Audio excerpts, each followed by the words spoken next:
everyone, my name is Jenny. My name is Sylvia. And today we're going to talk about ideology, particularly the relationship between communism and the mass media. Okay, let's go!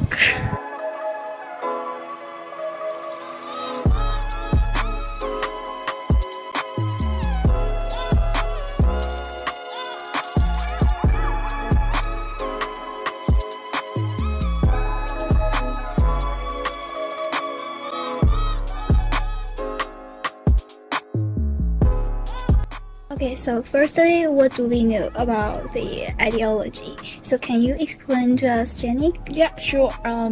In simple terms, ideologies can be defined as the ideas that reflects a group, the class, a culture, or an individual.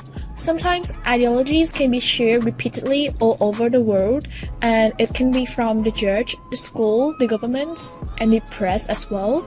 So ideologies can be such a normal thing to us, and it can be a normal sense for us to do. There are so many ideologies around the world, like feudalism, capitalism, and individualism. However, one ideology with an especially interesting relationship with the mass media is communism. So what exactly is the communism? In the most basic sense, communism is when all manufacturing or means of production are equally owned by all the members of the states.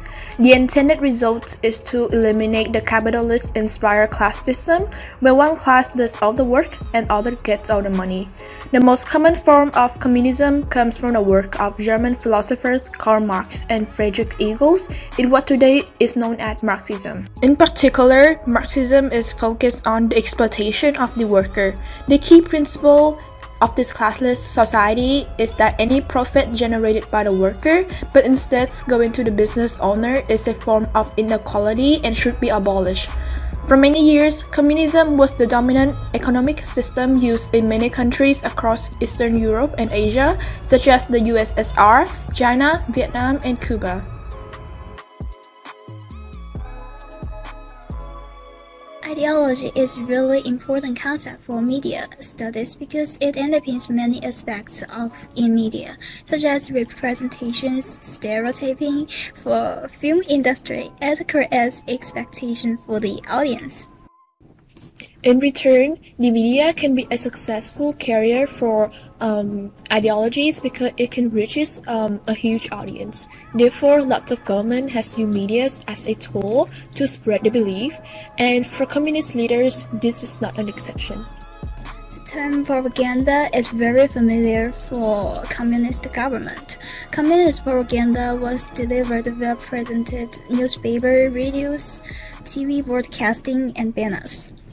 Back then, the Soviet Union has controlled the media totally by publishing all the good things about the countries and the governments. They promote their cultures and tradition at best, and they didn't provide about the disaster or accidents at all.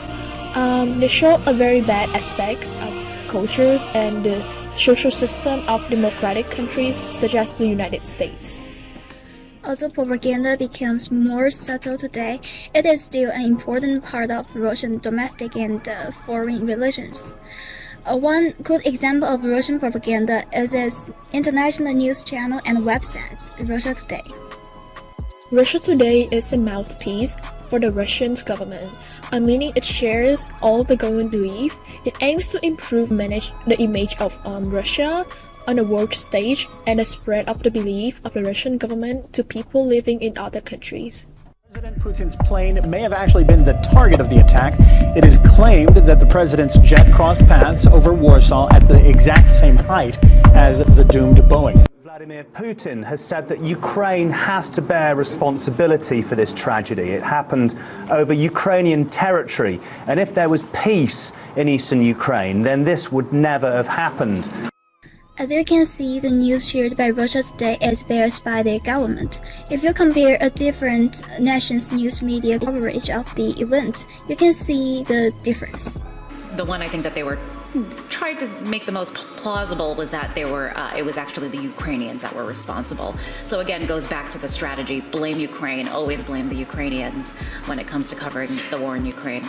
Well, the mystery may have been solved behind the disappearance of MH370 and, of course, the shoot-down of MH17, as an expert has come out and stated that Vladimir Putin is the mastermind behind both. Yes, there he is, Vladimir Putin himself.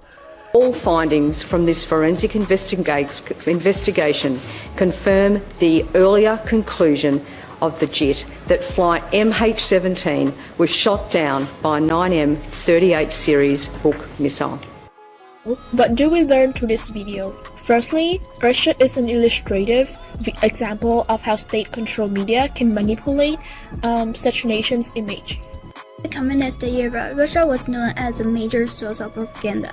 Today, it still uses propaganda extensively when interacting with the world as a whole. Has raised a lot of issues regarding the freedom of the press. When conflicts are reported with bias and prejudice, this could lead to uncertainty and also attention to the public. It leads to the corruption of public affairs, fearful environment for human beings, the decreased quality of journalism, as well as the false knowledge of people towards any kinds of ideologies. We're not advocating that propaganda is wrong. There's always some two aspects of everything, but overall, the only way that we can avoid false propaganda is awareness, understanding the situations, and act accordingly. Only through this we can recognize the persuasive tactics in propaganda and how they shape our belief. It's the end of our video. I hope you guys enjoy it, and goodbye. Bye.